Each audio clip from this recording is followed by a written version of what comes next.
কলকাতার RG Kar medical college হাসপাতালের ঘটনার প্রতিবাদে পথে নামল মালদা জেলা বামফ্রন্ট।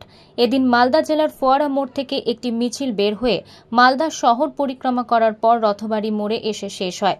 সেখানে একটি পথসভার মধ্য দিয়ে বিক্ষোভ দেখানো হয়। এই কর্মসূচিতে উপস্থিত ছিলেন সিপিআইএম এর জেলা সম্পাদক অম্বর মিত্র। আজকে আমাদের মালদা বামফ্রন্টের আহ্বানে মালদা শহরে প্রতিবাদী মিছিল বেরিয়েছে।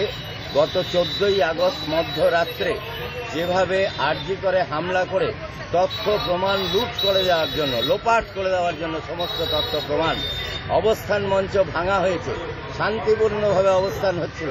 400-500 গুন্ডা সমাজবিরোধীকে আরজি করের মধ্যে ঢুকিয়ে দিয়ে ওষুধপত্র, চেয়ার, ফ্রিজ, আলমারি সব ভাঙচুর করা হয়েছে। এগুলো কে অনুপ্রেরণা দিয়েছে?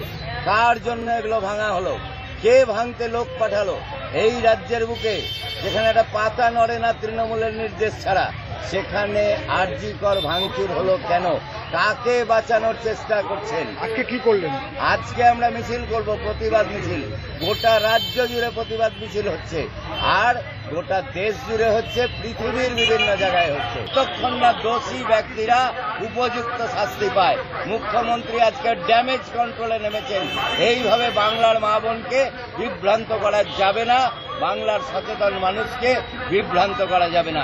উনি বিভ্রান্ত করতে নেমেছেন।